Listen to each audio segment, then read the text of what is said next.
Hello and नमस्कार दोस्तों, कैसे हो आप सभी। क्या हाल चाल। आशा करता हूं कि सब बढ़िया चल रहा होगा।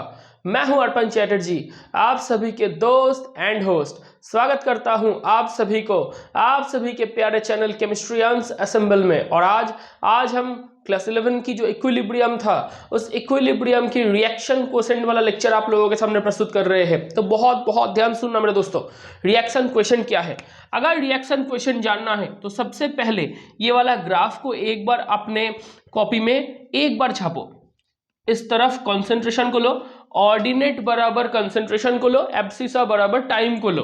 तो t tends to 0 at the initial portion और t tends to infinite at the final portion या at the commencement portion, at the terminal portion of the reaction. ये वाला ग्राफ आपको इधर ड्रॉ करना होगा। At the starting point of the reaction when t tends to 0 and at the final और terminal point of the reaction when t tends to infinity. t tends to 0 में पूरा ही reactant है। आप बोलोगे हाँ, पूरा का पूरा जो किस्सा है वो पूरा रिएक्टेंट है। क्या है? रिएक्टेंट है। जी बिल्कुल है। आप बोलोगे जी बिल्कुल है, पूरा रिएक्टेंट है। और t टेंड्स टू 0 में प्रोडक्ट कितना है? 0 है। प्रोडक्ट कितना है? 0 है। मतलब जब रिएक्शन की शुरुआत हो रहा है, एकदम पहले रिएक्शन शुरू होने से भी पहले t टेंड्स टू 0 ये वाला टाइम पे आप बोलोगे सर पूरा ही तो रिएक्टेंट है, क्योंकि मीडियम में तो तब प्रोडक्ट की प्रोडक्शन या उत्पत्ति नहीं हुई, तब पूरा का पूरा क्या है? रिएक्टेंट है। और प्रोडक्ट कितना है? प्रोडक्ट 0 है। तो जब एकदम पहले जब रिएक्शन शुरू भी नहीं हुआ था, तब t टेंड्स टू 0 में पूरा रिएक्टेंट है और प्रोडक्ट 0 के बराबर है। टाइम इधर से इधर आगे बढ़ रहा है तो रिएक्टेंट की घटती होगी और प्रोडक्ट की उत्पत्ति होगी। मतलब रिएक्टेंट घटेगा और प्रोडक्ट उत्पन्न होंगे। तो रिएक्टेंट क्या होगा? रिएक्टेंट की डिक्रीमेंट होगी with respect to time and product की इंक्रीमेंट होगी with respect to time. And कुछ समय के बाद जब RF इक्वल्स टू RB हो जाएंगे, मतलब रेट ऑफ फॉरवर्ड रिएक्शन और रेट ऑफ बैकवर्ड रिएक्शन जब इक्वल हो जाएंगे, तब ये रिएक्शन इक्विलिब्रियम अचीव कर लेगा। क्या अचीव कर लेगा? इक्विलिब्रियम अचीव कर लेगा। तो रिएक्टेंट से प्रोडक्ट उत्पन्न हो रहे हैं, ये वाला हिस्सा क्या है? रिएक्टेंट से प्रोडक्ट, मतलब फॉरवर्ड रिएक्शन क्या है? Forward reaction. और इधर क्या होगा? प्रोडक्ट से रिएक्टेंट, मतलब बैकवर्ड रिएक्शन। क्या होगा? Backward reaction. आप बोलोगे जी बिल्कुल होगा सर। देखो भाई साहब, मैं ये बोल रहा हूं जब t टेंड्स टू 0 ये वाला समय था, तब रिएक्टेंट पूरा का पूरा था, मैक्सिमम अमाउंट ऑफ रिएक्टेंट थे मीडियम में, और प्रोडक्ट था 0 के बराबर। तो टाइम के साथ साथ रिएक्टेंट की डिक्रीमेंट हो रहा है एंड टाइम के साथ साथ प्रोडक्ट की प्रोडक्शन हो रहा है या इंक्रीमेंट हो रहा है मीडियम में। तो आप बोलोगे कुछ समय के बाद पहले तो फॉरवर्ड रिएक्शन ज्यादा हो रहे थे और बैकवर्ड रिएक्शन बहुत ही कम हो रहा था, बहुत माइन्यूट अमाउंट में हो रहा था। लेकिन कुछ समय के बाद जब मीडियम में प्रोडक्ट की प्रोडक्शन हुई, तो प्रोडक्ट भी तो एक दूसरे के साथ रिएक्शन में पार्टिसिपेट करेंगे, तो प्रोडक्ट से रिएक्टेंट भी उत्पन्न होंगे। पहले एकदम पहले के समय में रिएक्टेंट से प्रोडक्ट उत्पन्न हो रहे थे, मतलब फॉरवर्ड रिएक्शन बैकवर्ड रिएक्शन से ज्यादा हो रहा था। तो रेट ऑफ फॉरवर्ड रिएक्शन भी रेट ऑफ बैकवर्ड रिएक्शन से बहुत ज्यादा था। लेकिन रिएक्शन जब कुछ समय तक कमेंस कर रहा है, रिएक्शन जब कुछ समय तक चल रहा है, तो after some amount of proceeding of reaction आप क्या बोल सकते हो? आप बोल सकते हो कि मीडियम में तो प्रोडक्ट उत्पन्न हो चुके हैं, तो प्रोडक्ट भी एक दूसरे के साथ आपस में रिएक्शन करेंगे, तो प्रोडक्ट एक दूसरे के साथ रिएक्शन में पार्टिसिपेट करेंगे, तो रिएक्टेंट फिर से उत्पन्न होगा। तो प्रोडक्ट से रिएक्टेंट मतलब बैकवर्ड रिएक्शन नहीं तो होगा मेरे भाई साहब। तो आप बोलोगे सर हाँ, पहले तो फॉरवर्ड रिएक्शन ज्यादा हो रहा था, लेकिन अब बैकवर्ड रिएक्शन भी होगा, अब बैकवर्ड रिएक्शन भी होगा। और अगर बैकवर्ड रिएक्शन हुई तो आप बोलोगे कुछ समय के बाद पहले जो rate of forward reaction rate of backward reaction से बहुत ज्यादा था, अगर बैकवर्ड रिएक्शन घटने लगा तो कुछ समय के बाद rate of forward reaction will be equal to the rate of backward reaction. और जब rate of forward reaction rate of backward reaction एक दूसरे से समान हो जाए, तो आप बोलोगे वो रिएक्शन इक्विलिब्रियम अचीव कर चुका है, वो रिएक्शन इक्विलिब्रियम में पहुंच चुका है। लेकिन इक्विलिब्रियम में पहुंचने के पहले भी तो फॉरवर्ड और बैकवर्ड रिएक्शन दोनों ही घट रहे हैं। इक्विलिब्रियम में पहुंचने के बाद भी, पहुंचने के पहले भी आप बोलोगे इक्विलिब्रियम कांस्टेंट को और किसी कांस्टेंट के टर्म में लिख सकते हो? आप बोलोगे हाँ लिख सकते हैं, वो रिएक्शन क्वोशिएंट है। आप बोलोगे what do you mean by reaction quotient? मैं आपको ये बोलना चाह रहा हूं मेरे दोस्त, कि जब एक रिएक्शन में फॉरवर्ड रिएक्शन और बैकवर्ड रिएक्शन दोनों हो, मतलब एक रिवर्सिबल रिएक्शन की बात चल रही है, वो रिवर्सिबल रिएक्शन में दोनों रिएक्शन है, फॉरवर्ड भी है बैकवर्ड भी है। फॉरवर्ड का मतलब रिएक्टेंट से प्रोडक्ट, बैकवर्ड का मतलब प्रोडक्ट से रिएक्टेंट, दोनों ही हो रहा है। लेकिन लेकिन लेकिन जब रेट ऑफ फॉरवर्ड रिएक्शन और rate of backward reaction equal होगा तब वो रिएक्शन इक्विलिब्रियम अचीव करेगा। लेकिन रेट ऑफ फॉरवर्ड रिएक्शन और रेट ऑफ बैकवर्ड रिएक्शन अगर इक्वल ना हो तो उससे पहले इक्विलिब्रियम कांस्टेंट को जिस कांस्टेंट की टर्म में आप लिखोगे, जिससे सिंबलाइज करोगे, उसको आप रिएक्शन क्वोशिएंट बोलोगे। क्या बोलोगे? उसको ही आप रिएक्शन क्वोशिएंट या क्यू के नाम से जानोगे। ये आपका रिएक्शन क्वोशिएंट है। तो मैं ये कह रहा हूं मेरे दोस्त, एक बार पिक्चर को बहुत ध्यान से देख लेना। ये जो हिस्सा है इसके बाद आ रहा है इक्विलिब्रियम, तो इसके पहले तक ये वाला हिस्सा इक्विलिब्रियम का हिस्सा है। ये वाला हिस्सा इक्विलिब्रियम का हिस्सा है, मतलब ये पॉइंट से ये पॉइंट तक, क्योंकि इक्विलिब्रियम में पहुंचने के बाद एक equilibrated reversible reaction completion time infinity लेता है। मतलब वो रिएक्शन अगर इक्विलिब्रियम में पहुंच चुका है, कोई भी रिवर्सिबल रिएक्शन जो कि इक्विलिब्रियम में पहुंच चुका है, उसको आप इक्विलिब्रिएटेड रिवर्सिबल रिएक्शन के नाम से जानते हो। वो इक्विलिब्रिएटेड रिवर्सिबल रिएक्शन कभी भी खत्म नहीं होते, उसके लिए कंप्लीशन टाइम होते हैं इंफिनिटी, और वो हमेशा डायनामिक इक्विलिब्रियम में है, वो हमेशा डायनामिक इक्विलिब्रियम है। मैं इक्विलिब्रियम की बात ही नहीं कर रहा मेरे दोस्त, मैं बोल रहा हूं ये कि इक्विलिब्रियम तो आ जाएगा जब rate of forward reaction rate of backward reaction की इक्वल हो जाएगा। लेकिन लेकिन लेकिन रेट ऑफ फॉरवर्ड रिएक्शन और रेट ऑफ बैकवर्ड रिएक्शन क्या हर वक्त इक्वल होगा? नहीं। इक्विलिब्रियम में पहुंचने से पहले वहां पर भी तो फॉरवर्ड रिएक्शन और बैकवर्ड रिएक्शन हो रहा था। आप बोलोगे जी बिल्कुल हो रहा था, लेकिन रिएक्शन शुरू हुआ और शुरू होने के बाद क्या रेट ऑफ फॉरवर्ड रिएक्शन और रेट ऑफ बैकवर्ड रिएक्शन समान हो गया? आप बोलोगे नहीं हो गया। तो मैं ये बोलना चाह रहा हूं मेरे दोस्त कि रिएक्शन शुरू हुआ है, रिएक्शन चल रहा है, रिएक्शन की ऑक्यूमेंट हो रहा है, रिएक्शन की कमेंसमेंट के साथ साथ एकदम पहले से rate of forward reaction rate of backward reaction equal नहीं है। तो रेट ऑफ फॉरवर्ड रिएक्शन और rate of backward reaction equal होने से पहले भी तो फॉरवर्ड और बैकवर्ड रिएक्शन साइमल्टेनियसली एक साथ हो रहा था। तो तब आप इक्विलिब्रियम कांस्टेंट लिखोगे या किसी और कांस्टेंट से इसको सिंबलाइज करोगे? आप बोलोगे हमें कोई और कांस्टेंट चाहिए, वो कांस्टेंट आपका रिएक्शन क्वोशिएंट है। मतलब इक्विलिब्रियम वो अचीव हो जाएगा तो इक्विलिब्रियम कांस्टेंट, इक्विलिब्रियम अचीव करने से पहले वो कांस्टेंट जिससे आप रिएक्शन की ये जो पूरा कंसंट्रेशन टर्म या पूरा पार्शियल प्रेशर टर्म या मोल फ्रैक्शन टर्म किसकी, रिएक्टेंट और प्रोडक्ट की, उसको जिस इक्वेशन से जिस फिजिकल क्वांटिटी से उसको सिंबलाइज करोगे, उसकी डेरिवेशन करोगे, उसी को आप रिएक्शन क्वोशिएंट बोलोगे। क्या बोलोगे? उसी को आप रिएक्शन क्वोशिएंट बोलोगे। यहां पर एक नोट है, वो क्या है, और ये पॉइंट बहुत बहुत बहुत इंपॉर्टेंट है। क्वोशिएंट जिस तरीके से निकालोगे, इक्विलिब्रियम कांस्टेंट निकालने की भी जो तरकीब है वो सेम है। मतलब इक्विलिब्रियम कांस्टेंट केपी केसी के एक्स, उसको आप जिस प्रोसेस से डिटरमाइन करते हो, ये रिएक्शन क्वोशिएंट को भी आप उसी प्रोसेस से डिटरमाइन करोगे। लेकिन एक बात को ध्यान रखना कि ये जो ग्राफ है, ये जो ग्राफिकल रिप्रेजेंटेशन है, इक्विलिब्रियम में पहुंचने के बाद आता है इक्विलिब्रियम कांस्टेंट। इक्विलिब्रियम में अगर कोई रिएक्शन ना हो तो इक्विलिब्रियम कांस्टेंट के टर्म को जिससे आप सिंबलाइज करते हो उसको बोलते हो रिएक्शन क्वोशिएंट, जिसको क्यू से सिंबलाइज किया जाता है। बहुत बहुत ध्यान सुनना मेरे दोस्त, बहुत बहुत ध्यान सुनना। मैं यही तो कह रहा था। अब देखो, ये जो रिएक्शन क्वोशिएंट है, ये जो इक्विलिब्रियम है, इसमें आपको अगर कोई बोले कि A amount of A, B amount of B एक दूसरे से रिएक्शन करेगा, डी अमाउंट ऑफ डी और ई अमाउंट ऑफ ई बनाएगा, डी अमाउंट ऑफ डी और ई अमाउंट ऑफ ई बनाएगा, तो आप क्या बोलोगे? सर इधर से ना, अगर ये एट इक्विलिब्रियम में है, अगर ये इक्विलिब्रियम फेज में है, तो आप बोलोगे इसको के ई क्यू। क्या बोलोगे? के ई क्यू। ये इक्विलिब्रियम कांस्टेंट को आप तीन टर्म से लिख सकते हो, एक है के सी, एक है के पी, एक है के एक्स। एक तो आप कंसंट्रेशन के टर्म में लिखो, एक को आप कंसंट्रेशन के टर्म में लिखो, एक को आप पार्शियल प्रेशर के टर्म में लिखो, और दूसरे को और तीसरे को आप मोल फ्रैक्शन के टर्म में लिखो। किसमें? मोल फ्रैक्शन के टर्म में लिखो। ये तीनों टर्म हो सकता है? आप बोलोगे जी बिल्कुल हो सकता है। और अगर इक्विलिब्रियम में ना हो, other than equilibrium, other than equilibrium, मतलब रिएक्शन इक्विलिब्रियम में ना पहुंचा हो तो उसको आप क्वोशेंट से लिखो। किससे लिखोगे? उसको आप क्वोशेंट से लिखो। और क्वोशेंट को आप किस टर्म से लिखोगे?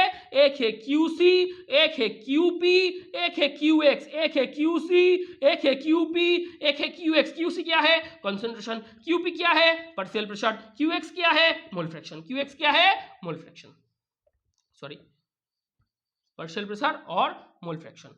तो आप बोलोगे सर पूरा का पूरा कच्चा चिट्ठा पूरा सेम है, पूरा सेम है। मैं बोलूंगा जी बिल्कुल है, क्योंकि इधर मैं कुछ भी चेंज नहीं किया हूं, कुछ भी चेंज नहीं हुआ, सिर्फ एक टर्म चेंज हुआ है। इक्विलिब्रियम में equilibrium constant, other than equilibrium आप कुछ भी कंडीशन में रिएक्शन को लेके जाओ, उधर उस इक्विलिब्रियम कांस्टेंट की टर्म को जिससे लिखा जाता है वो है क्वोशिएंट। हुआ? तो कैसे लिखोगे? जनाब? आप बोलोगे सर लिख के दिखाओ। केसी क्या होगा? केसी होगा कंसेंट्रेशन ऑफ डी की power D, concentration of E की power E, divided by concentration of A की power A, concentration of B की पावर बी। क्यूसी क्या होगा? आप बोलोगे सर सेम टू सेम होगा, कंसेंट्रेशन ऑफ डी की power D, concentration of E की power E, divided by concentration of A की power A, concentration of B की पावर बी। ये एट इक्विलिब्रियम में है, ये अदर देन इक्विलिब्रियम में है, अदर देन इक्विलिब्रियम में है। तो आप बोलोगे सर क्या बोलना चाह रहे थे? मैं यही तो बोलना चाह रहा था मेरे दोस्त, क्यूसी और केसी दोनों एक ही चीज है, एक ही तरकीब से डिटरमाइन किया जाता है। इक्विलिब्रियम में टर्म, इक्विलिब्रियम के टर्म में इधर की कांस्टेंट इधर की कांस्टेंट की डिवीजन कर दो तो केसी मिलेगा, और ये सेम टू सेम प्रोसेस चलवाओ, लेकिन अदर देन इक्विलिब्रियम में। इक्विलिब्रियम में जो केसी है वही इक्विलिब्रियम के बाहर क्यूसी है। तो केपी क्या होगा? आप बोलोगे sir partial pressure of D की power D, partial pressure of E की power E, partial pressure of A की power A, partial pressure of B की पावर बी। इधर क्यूपी क्या होगा? आप बोलोगे सर सेम होगा, पार्शियल प्रेशर ऑफ डी की power D, partial pressure of E की power E, partial pressure of A की power A, partial pressure of B की पावर बी। ये किस टर्म में है? Other than equilibrium. किस टर्म में है? Other than equilibrium. और वो किस टर्म में है? आप बोलोगे सर एट इक्विलिब्रियम। कौन सी टर्म में है? ये एट इक्विलिब्रियम। हुआ? हाँ बोलोगे सर शानदार हुआ, शानदार हुआ। KX क्या होगा? आप बोलोगे सर KX क्या होगा? ये भी आसान है, ये मोल फ्रैक्शन की टर्म में, मोल फ्रैक्शन ऑफ D की power D, mole fraction of E की power E, mole fraction of A की power A, mole fraction of B की पावर B। ये क्या होगा? QX। तो इधर भी क्या मिलेगा? मोल फ्रैक्शन ऑफ D की power D, mole fraction of E की power E, mole fraction of A की power A, mole fraction of B की पावर B। वही बात, ये other than equilibrium, other than equilibrium, ये एट इक्विलिब्रियम, ये at equilibrium. आप बोलोगे चीज सेम टू सेम है मेरे दोस्त, चीज सेम टू सेम है, सिर्फ चेंज किसका हो रहा है? एक इक्विलिब्रियम में, एक अदर देन इक्विलिब्रियम में। इसको छापो, इसको छापो। Determination of equilibrium constant and reaction quotient, इन दोनों की प्रोसेस, इन दोनों को डिटरमाइन करने की जो प्रोसेस है वो सेम टू सेम है, प्रोडक्ट बाय रिएक्टेंट। और प्रोडक्ट की कोएफिशिएंट उसकी टू द पावर में, रिएक्टेंट की कोएफिशिएंट उसकी टू द पावर में। लिखो, अगर छापना हो गया तो उसको हटाए। आप बोलोगे जी बिल्कुल हटाइए। क्वोशिएंट से क्या क्या निकलेगा? क्वोशिएंट की कुछ स्पेशल केस है, क्वोशिएंट की कुछ स्पेशल केस है, 5 स्पेशल केस है, ये पढ़ लो तो ये वाला लेक्चर खत्म भी हो जाएगा। क्या क्या स्पेशल केस है? आप बोलोगे सर स्पेशल केस बनवाओ। बराबर पढ़ाएंगे सर, बराबर पढ़ाएंगे सर, कभी कुछ छोड़े है क्या? तो देखो ये जो स्पेशल केस है, क्या क्या स्पेशल केस बनता है? सबसे पहला केस ये है कि अगर इरिवर्सिबल रिएक्शन हो, इरिवर्सिबल रिएक्शन हो, रिवर्सिबल रिएक्शन ना हो, तो इरिवर्सिबल रिएक्शन है तो A प्लस बी से क्या बन रहा है?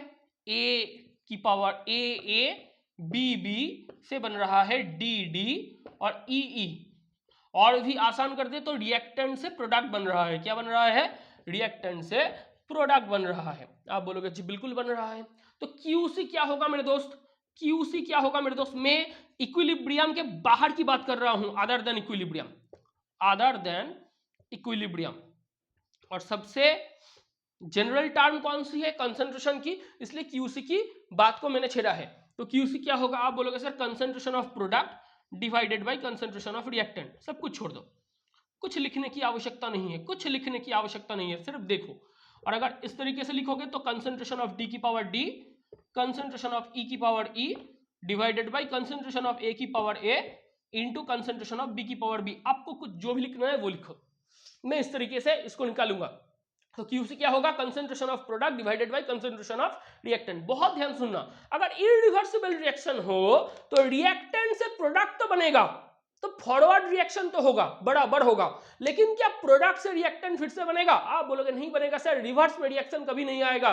इरिवर्सिबल रिएक्शन मतलब, इरिवर्सिबल रिएक्शन मतलब फॉरवर्ड रिएक्शन तो होगी जनाब, लेकिन बैकवर्ड रिएक्शन की संभावना नहीं है। तो आप बोलोगे सर अगर आप इरिवर्सिबल रिएक्शन की बात छेड़ रहे हो तो फॉरवर्ड रिएक्शन की गुंजाइश है, लेकिन बैकवर्ड रिएक्शन कभी नहीं होगा, क्योंकि इधर रिएक्टेंट से प्रोडक्ट तो जरूर बनेगा, फिर भी प्रोडक्ट एक दूसरे के साथ रिएक्शन करके रिएक्टेंट वापसी नहीं करेगा। तो आप बोलोगे सर क्या हो रहा है? इरिवर्सिबल रिएक्शन मतलब रिएक्शन रिवर्स में नहीं आएगा, इरिवर्सिबल रिएक्शन मतलब फॉरवर्ड रिएक्शन होगा, बैकवर्ड रिएक्शन की गुंजाइश नहीं है। इरिवर्सिबल रिएक्शन मतलब रिएक्टेंट से प्रोडक्ट बनेगा, लेकिन प्रोडक्ट एक दूसरे से रिएक्शन करके फिर से रिएक्टेंट नहीं बना सकते, उसको आप इरिवर्सिबल रिएक्शन बोलते हो।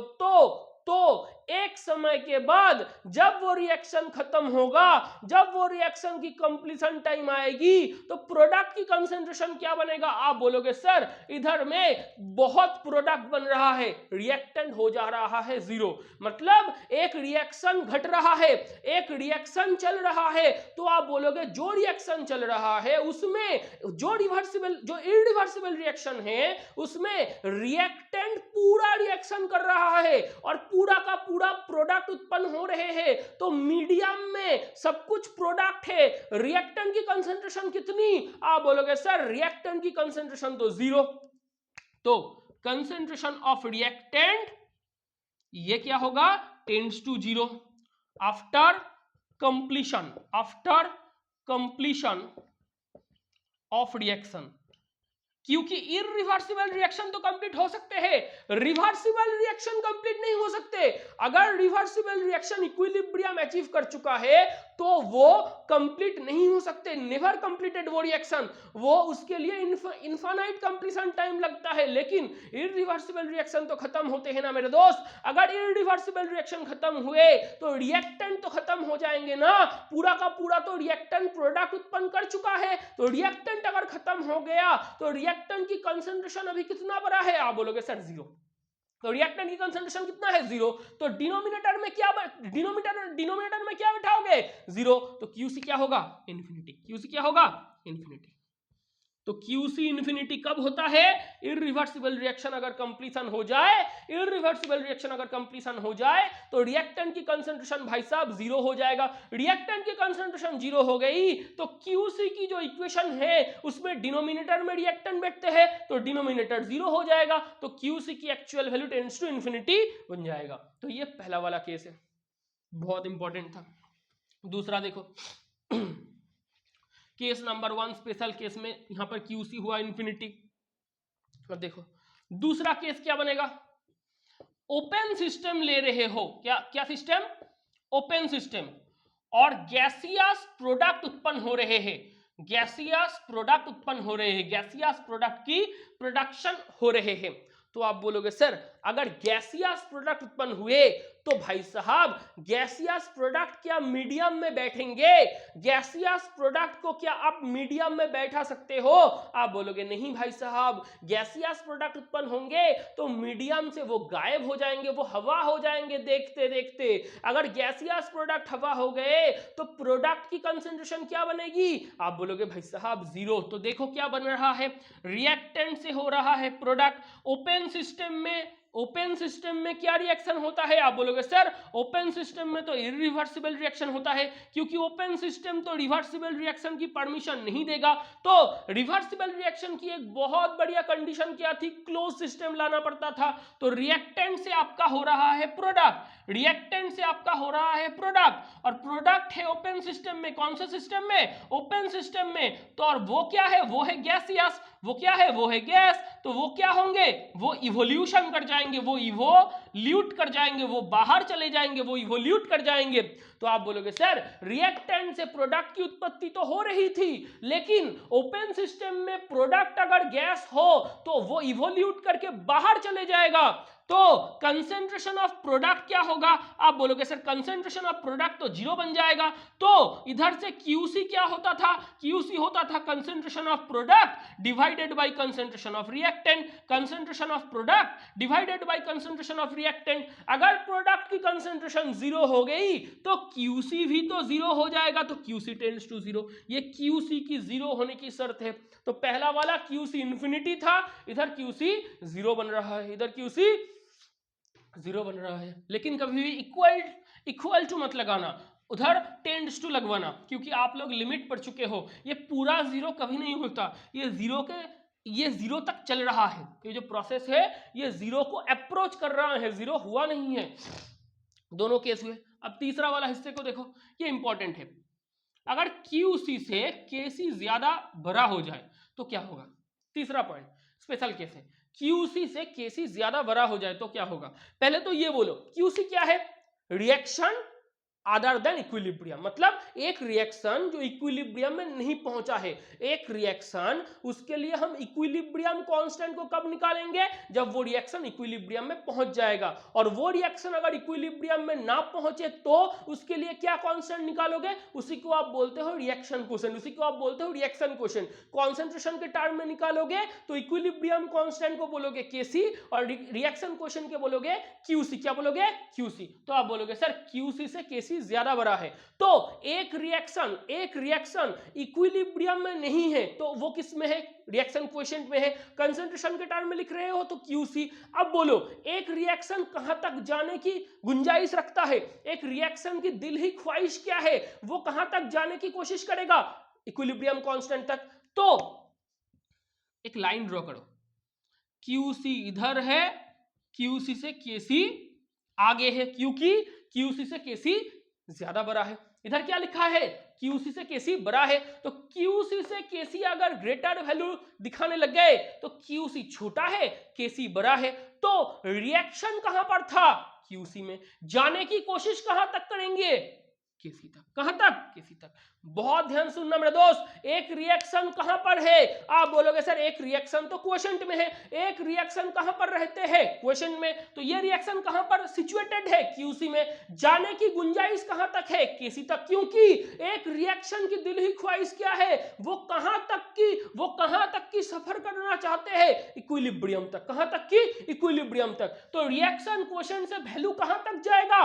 केसी तक। तो क्यूसी की वैल्यू कहां तक जाएगा? केसी तक। तो क्यूसी की वैल्यू केसी तक गया तो रिएक्शन किस डायरेक्शन में जा रहे हैं? फॉरवर्ड डायरेक्शन में। तो फॉरवर्ड रिएक्शन बैकवर्ड रिएक्शन से ज्यादा प्रोसीड करेंगे। तो फॉरवर्ड रिएक्शन बैकवर्ड रिएक्शन से ज्यादा प्रोसीड करेंगे। आप बोलोगे सर क्या हो रहा था? रिएक्शन तो क्यूसी में था, क्योंकि रिएक्शन कहां पर सिचुएटेड है? रिएक्शन क्वोशिएंट में। किसके टर्म में लिख रहे हो? कंसंट्रेशन। तो कहां पर सिचुएटेड है? क्यूसी में। जाने की गुंजाइश कहां तक है? एक रिएक्शन कहां तक पहुंचने की ख्वाहिश रखता है? इक्विलिब्रियम तक, मतलब केसी तक। तो ये रिएक्शन क्यूसी से कहां तक जाएगा? केसी तक। ये कौन सी डायरेक्शन में प्रोसीड कर रहे हैं जनाब? आप बोलोगे सर फॉरवर्ड रिएक्शन। तो फॉरवर्ड रिएक्शन बैकवर्ड रिएक्शन से ज्यादा हो रहे हैं, तो forward reaction greater than backward reaction. तो इधर R F greater than R B, R F greater than R B. तो equilibrium shifted towards right hand side. Equilibrium achieved after right hand side displacement, after right hand side displacement। मतलब कहां तक जाके आप equilibrium को achieve करोगे, right hand side तक जाओ, राइट हैंड साइड तक डिस्प्लेसमेंट करवाओ खुद की, राइट हैंड साइड तक लेके जाओ रिएक्शन को, फॉरवर्ड डायरेक्शन तक लेके जाओ रिएक्शन को और रिएक्शन को इक्विलिब्रियम अचीव करवाओ। ये है पूरा किस्सा, ये है पूरा किस्सा। क्यूसी और केसी के बीच का संबंध ये है। लिखो लिखो, अगर लिखना हो गया तो दूसरा वाला हिस्सा को देखो, ये बहुत इंपॉर्टेंट था। चौथा वाला हिस्सा, चौथा पॉइंट क्या है, क्यूसी ग्रेटर देन केसी, क्यूसी ग्रेटर देन केसी। फिर से एक लाइन ड्रॉ करवाओ, इधर क्या लिखा है, केसी इधर है, क्यूसी इधर है, केसी इधर है, क्यूसी इधर है, क्योंकि केसी से क्यूसी का वैल्यू ज्यादा बड़ा है। तो आप बोलोगे सर अब रिएक्शन कहां पर सिचुएटेड है, यहां पर। बहुत ध्यान से देखो मेरे दोस्त, रिएक्शन कहां पर सिचुएटेड होते हैं, रिएक्शन क्वोशिएंट में। तो भाई अब रिएक्शन कहां पर सिचुएटेड है, क्यूसी में। ये जाने की ख्वाहिश, जाने की गुंजाइश कहां तक की है, इक्विलिब्रियम तक, मतलब इक्विलिब्रियम कांस्टेंट तक। तो क्यूसी किस तक जाएगा, केसी तक। तो क्यूसी किस तक जाएगा, केसी तक। आप बोलोगे सर बहुत मजा आया, क्योंकि एक रिएक्शन वो है क्वोशिएंट में, जाने की गुंजाइश, जाने की संभावना, और वो जाना चाहता है इक्विलिब्रियम तक, क्योंकि एक रिएक्शन करना क्या चाहते हैं, रिएक्शन तो इक्विलिब्रियम अचीव करना चाहते हैं। तो क्यूसी में है जनाब, जाना कहां चाहते हैं, केसी तक। क्यूसी से केसी तक जाओगे तो लेफ्ट हैंड साइड में डिस्प्लेसमेंट होगी भाई साहब, बैकवर्ड रिएक्शन में आ रहे हो आप, तो backward reaction greater then forward reaction होगा। तो रेट ऑफ बैकवर्ड रिएक्शन भी रेट ऑफ फॉरवर्ड रिएक्शन से ज्यादा बड़ा होना चाहिए। तो रेट ऑफ बैकवर्ड रिएक्शन अगर रेट ऑफ फॉरवर्ड रिएक्शन से ज्यादा बढ़ गया तो आप बोलोगे sir equilibrium, equilibrium achieved after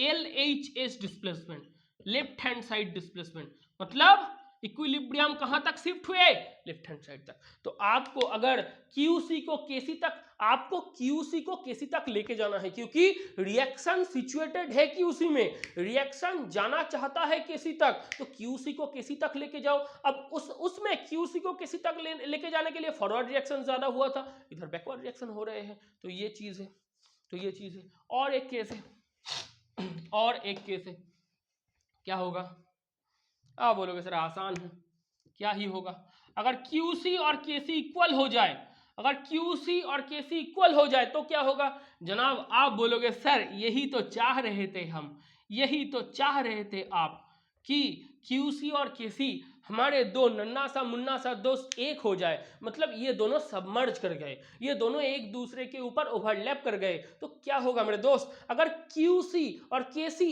एक ही पॉइंट में हो जाए तो क्यूसी केसी को अचीव कर चुके हैं, तो हमारा रिएक्शन था कहां पर, रिएक्शन क्वोशिएंट में। अब कहां पहुंच चुका है, वो इक्विलिब्रियम में पहुंच चुका है, मतलब छोटा सा नन्ना सा मुन्ना सा दोस्त अब बड़ा हो चुका है, मतलब रिएक्शन था क्यूसी में, वो केसी को अचीव कर चुका है। उसका जीवन का जो लक्ष्य था, जो टारगेट था, जो गोल था, रिएक्शन की इक्विलिब्रियम को अचीव करना, वो मेरे जनाब, वो मेरे बच्चा कर चुका है। तो आप क्या बोलोगे सर, केसी और क्यूसी अगर इक्वल हो जाए तो इधर से फॉरवर्ड रिएक्शन और बैकवर्ड रिएक्शन सेम रेट से प्रोसीड कर रहे हैं, तो rate of forward reaction will be equal to the rate of backward reaction, and that is the actual condition of equilibrium, that is the actual condition of equilibrium. मतलब ये reaction मेरे दोस्त equilibrium achieve कर चुका है, reaction achieve equilibrium, reaction achieved equilibrium. तो यात्रा संपन्न हो चुके हैं, तो यात्रा संपूर्ण हो चुके हैं। तो आप बोलोगे सर क्या करोगे, तो इधर हम ये जो रिएक्शन क्वोशिएंट वाला लेक्चर है इसको यहाँ पर ही अंत करेंगे। इसके बाद जो रिएक्शन क्वोशिएंट हो गया तो इक्विलिब्रियम कांस्टेंट की जो टर्म है केसी केपी केएक्स, उसको डिराइव करने की बारी है, वो हम इसके अगले वाले लेक्चर में कराएंगे। तो इसी के साथ साथ बहुत बहुत बहुत ध्यान से पढ़ना, बहुत बहुत बहुत मेहनत करना, अपने आप का, अपने फैमिली का बहुत बहुत बहुत ध्यान रखना। और जय हिंद और अलविदा।